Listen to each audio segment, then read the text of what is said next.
Recién Saúl, el rey, primer rey de Israel, apenas se había enterado, sabía que David había sido ungido para ser su sucesor. Saúl, con muchos celos, empezó a hostigar a David. Nosotros sabemos que David fue escogido por Dios para ser el rey de Israel. A Dios nada le toma por sorpresa. Dios no va construyendo su historia circunstancialmente. Él no va planeando lo que sigue a partir de lo anterior. Él no tiene un antecedente para tomar una decisión, porque antes de Dios, el único antecedente que tiene Dios es Dios mismo, no hay nada. De tal manera que entonces el Señor no es movido de ninguna manera bajo las circunstancias a tomar determinaciones. Cuando Él manda a Samuel para ungir a David, Dios sabía, tenía un plan perfecto, y el plan perfecto que tenía era un plan redentor, porque de David, de la familia de David, iba a venir el Salvador, que era Jesucristo. De tal manera que la historia no podía detener este proceder de Dios, este decreto de Dios.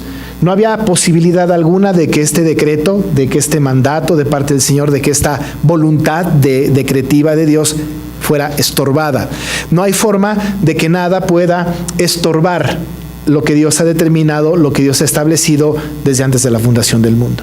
Él había determinado que David fuera rey, y esto iba a sucediera lo que sucediera en la historia, pasara lo que pasara en la historia. Esto, por supuesto, Saúl no lo sabe. Esto, por supuesto, muchas de las personas alrededor de la vida de David antes de ser rey no lo sabían. De tal forma que entonces nosotros tenemos aquí una historia que la vemos en retrospectiva, pero que nos damos cuenta de la mano soberana de un Dios que maneja la historia. Entonces David va a ser rey, y va a ser rey por decreto eterno, por decreto divino. No había posibilidades de que nada pudiera estorbar este camino que el rey iba a seguir, o que David antes de ser rey iba a seguir. Este destino estaba ya decretado por Dios. David tenía que ser rey.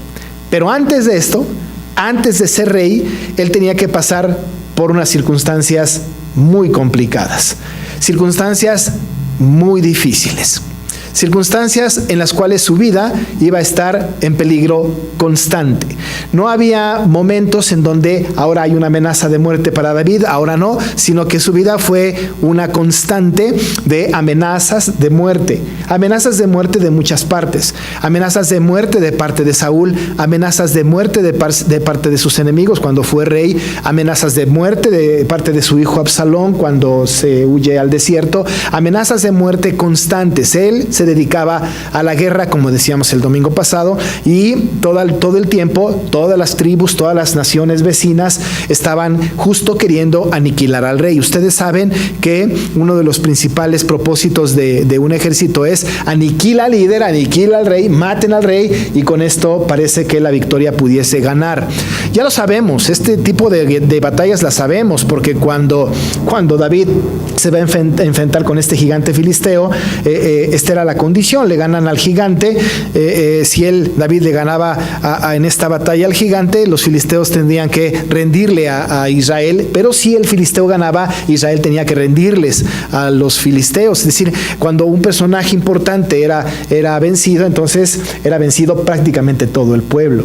Pero David tenía una historia escrita por el Señor, pero una historia llena de sinsabores, una historia llena de dificultades importantes, dificultades difíciles de explicar. Y una de esas dificultades difíciles de explicar, una de esas dificultades difíciles de entender, fue que cómo es posible que si Dios lo escogió como rey, no le hubiera puesto el Señor el camino allanado para llegar al trono. Cómo el Señor no permitió que David, siendo elegido por él, siendo ungido por Samuel, que ya ha sido determinado que él va a ser el rey, ¿por qué Dios no le permite tener un camino muy liso, muy allanado, muy sin estorbos, sin barreras alguna.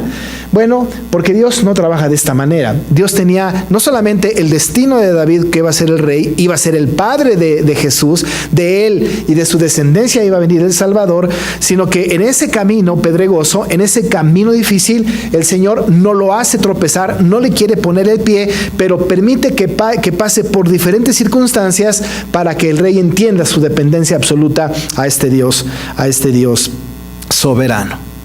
A la larga, nosotros podemos aprender de esto, que pase lo que pase, suceda lo que suceda para nosotros, sus escogidos, es que el camino será también quizá lleno de piedras, quizá lleno de estorbos, quizá lleno de algunos obstáculos, pero el propósito para nosotros está firmado, la vida eterna y la misericordia del Señor para con nuestras vidas. Pero David está ahí en una circunstancia muy difícil. Recién el rey está persiguiendo a David para matarlo y se confabula con su hijo. El hijo Jonatán no entiende por qué Saúl quiere matar a David, al grado de que incluso cuando Jonatán le espeta, le dice, ¿por qué quieres matarlo? Es capaz Saúl de matar a su propio hijo, porque le tira una lanza a Jonatán, y Jonatán finalmente entiende, sí lo quiere matar, y entonces se pone de acuerdo con un chico y van al campo, y hay una serie de circunstancias ahí de tirar una flecha, etcétera.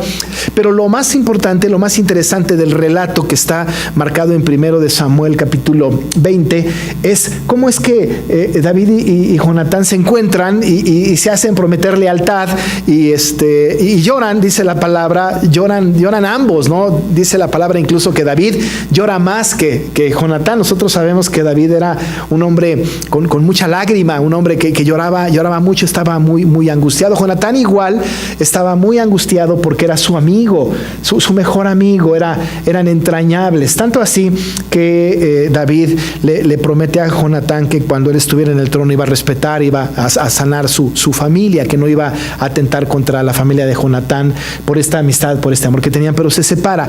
Esta separación fue muy difícil, una separación muy dura. Imaginemos pues a David con una situación terrible de separarse de su mejor amigo, y no solamente separarse ya, sino separarse sabiendo que su padre Saúl iba a seguir persiguiéndolo, porque la intención de Saúl era matarlo. Sabemos por qué. Saúl estaba celoso. Saúl estaba tan celoso porque la gente ya empezaba a distinguir a David como el importante. Decían en el pueblo, Saúl mató a 6,000, pero David a sus 10,000, y el pueblo estaba enardecido con esta idea, con esta imagen que David tenía, y nada más había matado a Goliat, pero Goliat representaba a muchos miles de personas, pero estaba celoso. Entonces lo iba a perseguir, y lo iba a seguir persiguiendo a lo largo de la existencia de Saúl.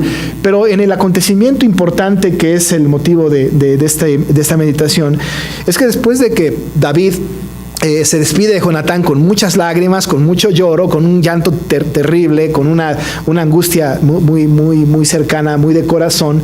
Él se va a la tierra de Nob, va a ver al sacerdote Ahimelech. Lleva con él a un grupo de personas, un grupo de jóvenes valientes que lo van acompañando, pero va a llegar ahí. Esto lo tenemos narrado en 1 de Samuel 21. Llega pues con Ahimelech, con H, no lo debemos de confundir con Abimelech, sino Ahimelech es el sacerdote.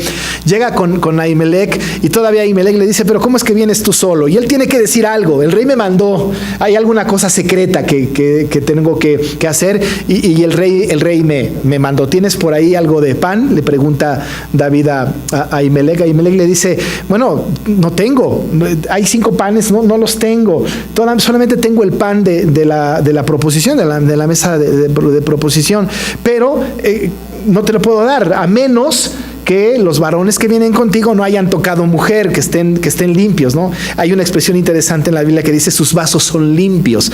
No hemos tocado mujer en todo este trayecto. Y entonces Ahimelech le cede el pan, y son alimentados aquellos hombres juntamente con David. Pero están en este asunto cuando se entera, David sabe que ahí en este lugar está uno de los principales pastores de Saúl, que se llama Doeg Edomita. Este famoso Doeg Edomita era justo uno de los principales pastores de Saúl, y seguro estaba ahí escuchando, y David se puso muy nervioso, muy temeroso. Él sabe que lo están siguiendo y que no puede esconderse. Cuando se da cuenta David de que Doeg Edomita lo está persiguiendo, o que está ahí más bien, y que puede darse cuenta de que puede ir a acusar, ¿no?, a David con Saúl y decirle dónde está. Entonces David le dice a Ahimelech: ¿tienes por ahí una espada o una lanza? Y Ahimelech le dice: pues la verdad de las cosas es que allá atrás tengo en un efod la espada con la que venciste a Goliat. Es lo único que tengo. Dice David: pues nada mejor que esto.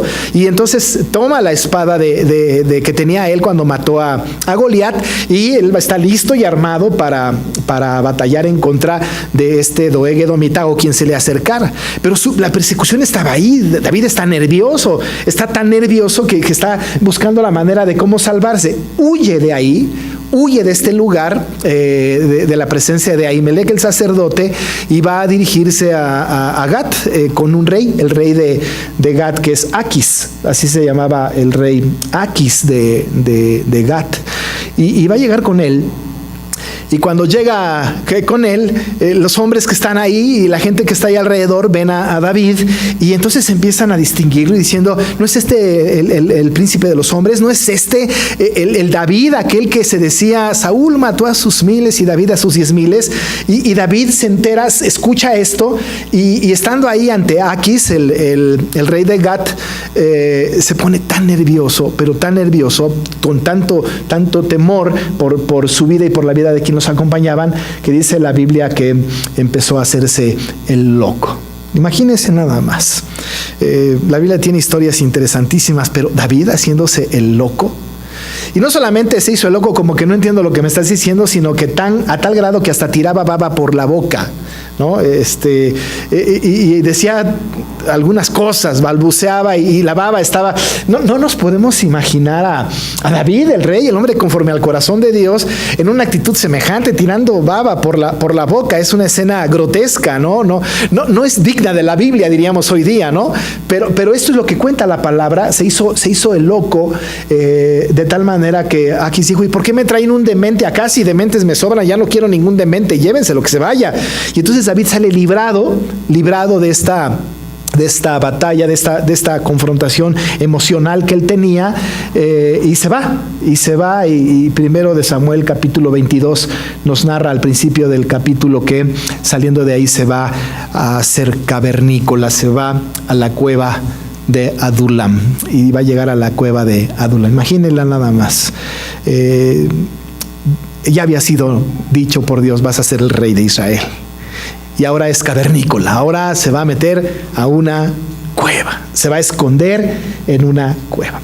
Qué pesares, qué tragedias, qué situaciones tan difíciles. Cómo un hombre de Dios se enfrenta una situación tan, pero tan adversa. Cómo pasa un hombre de Dios una situación tan adversa.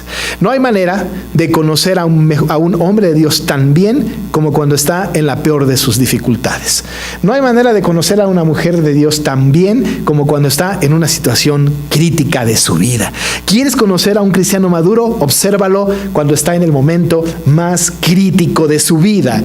Porque somos nosotros creyentes que hemos nosotros gozado del Señor, y cuando en el momento más lindo de nuestra vida, donde tenemos todo a nuestro alrededor, nada nos falta, somos felices, adoramos al Señor, le bendecimos, hacemos cantos, somos personas maravillosas. Pero ¿qué tal cuando estamos con una situación terrible en nuestras vidas?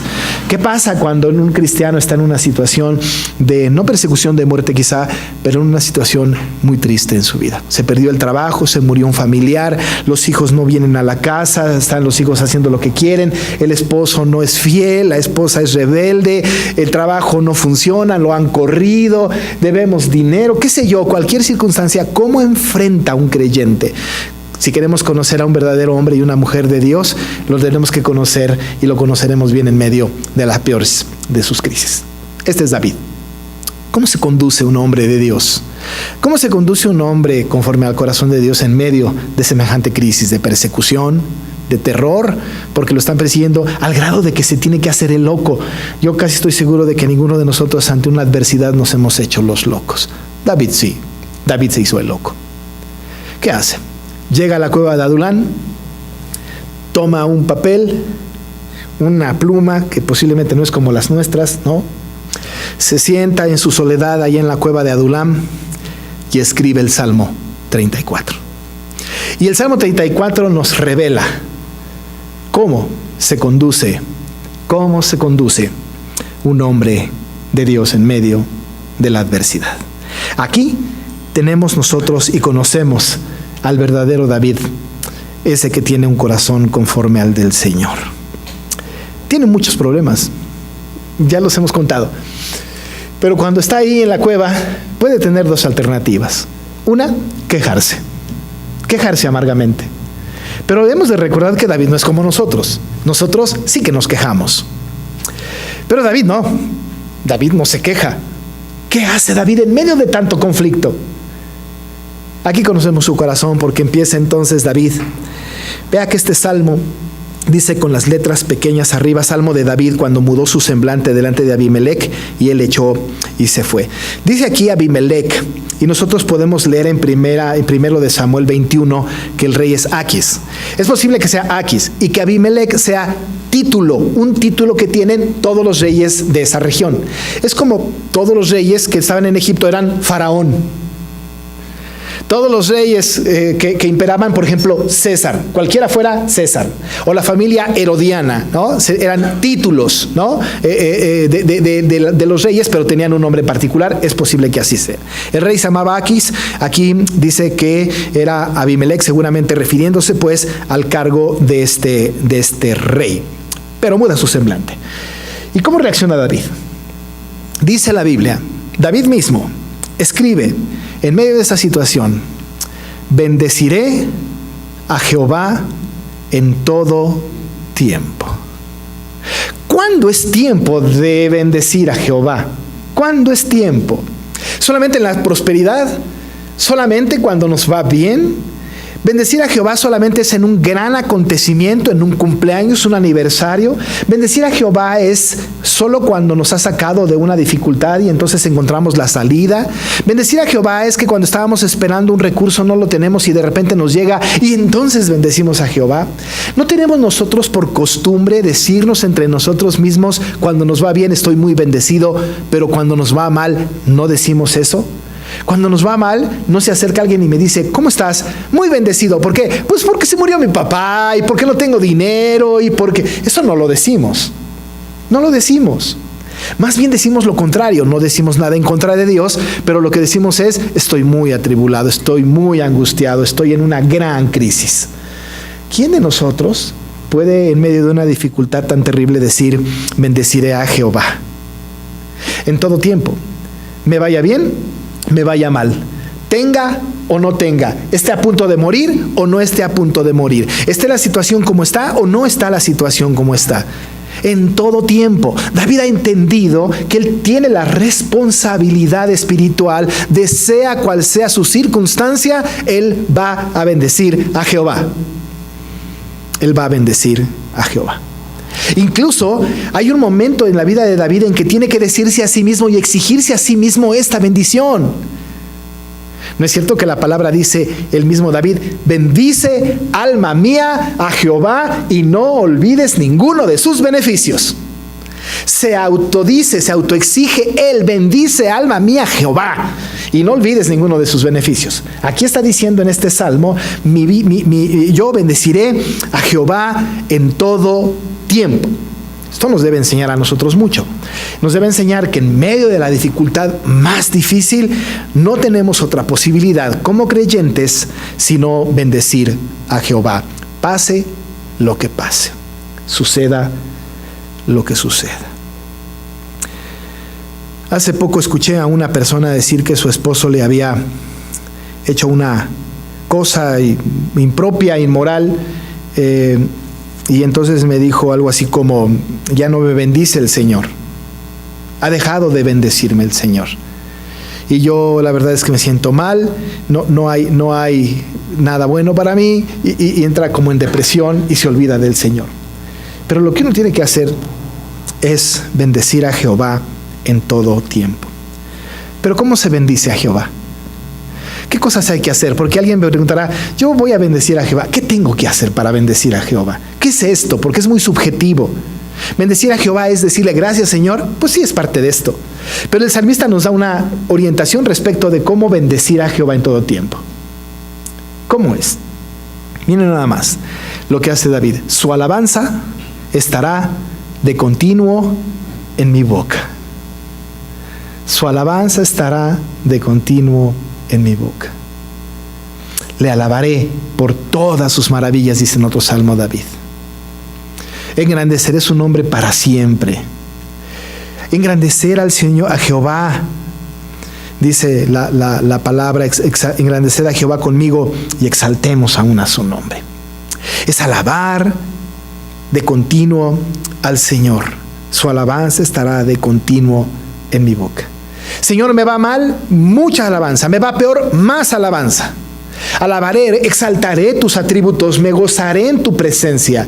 Gozaré de tu presencia, estaré dándote tributo todo el tiempo, cantándote, alabándote, diciendo todo lo que tú representas para mí en medio de la adversidad. Dice David que en Jehová se gloriará su alma, de tal manera que lo oirán los mansos y se alegrarán. Porque además esto puede llegar a ser contagioso. Recuerde que David está con una gran cantidad de personas a su alrededor, no tantas, pero un número considerable que van a estar con él en la cueva de Adulam. Y ellos tienen que venir y aprender de David esta actitud de bendecir a Jehová en todo tiempo. ¿Qué le lleva a reflexionar así? David había pasado por una circunstancia muy difícil. Y por supuesto que oró al Señor. Y le expresó al Señor todas las circunstancias de su vida. Y lo buscó con ahínco, lo buscó con tesón. Y él nos cuenta su proceso por el cual bendice a Jehová. Dice en el versículo 4, busqué a Jehová y él me oyó y me libró de todos mis temores.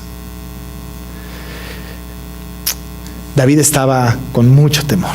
Recuerde que lo están persiguiendo para matarlo. Buscó a Jehová y él le oyó y lo libró de todos sus temores. Pero a más, en el versículo 6 nos sigue diciendo David, este pobre clamó y le oyó Jehová y lo libró de todas sus angustias. Por cierto, reflexiona que el ángel de Jehová acampa alrededor de los que le temen y los defiende. Pero más adelante todavía en el versículo 17 dice David, claman los justos y Jehová oye y los libra de todas sus angustias. Y en el 19 vuelve a referir, muchas son las aflicciones del justo, pero de todas ellas le librará Jehová. Qué hermoso saber que el Señor nos oye.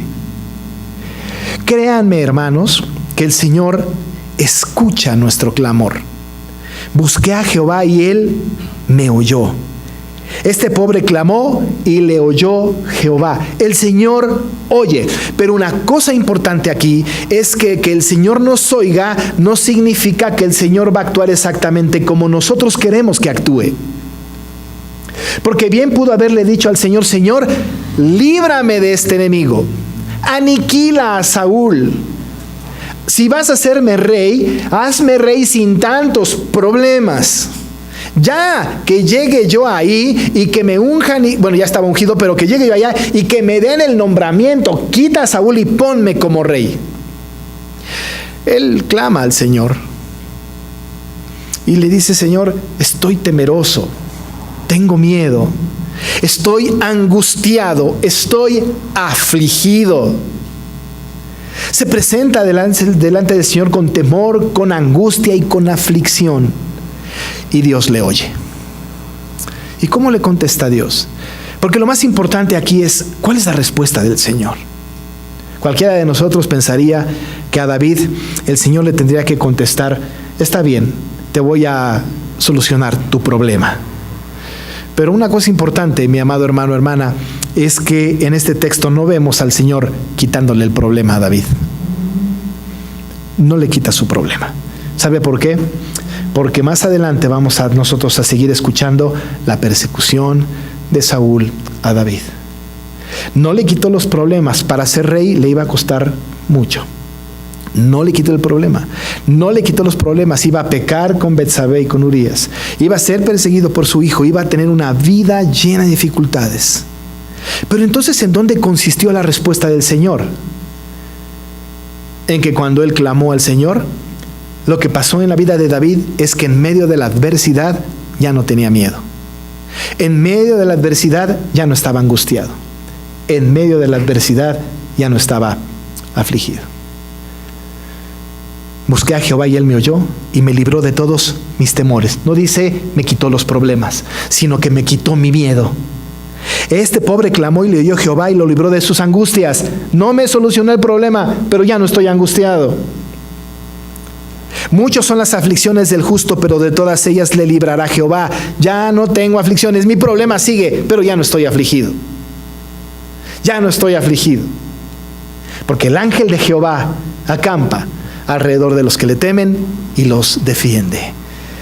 En medio de la adversidad, hermanos, cuando tenemos una situación difícil en nuestra vida, Dios no está comprometido a acabar con nuestro problema. Pero a lo que sí se compromete, es a que no tengamos miedo más, a que no estemos más angustiados, a que no estemos más afligidos. Porque Jehová oye el clamor de los justos.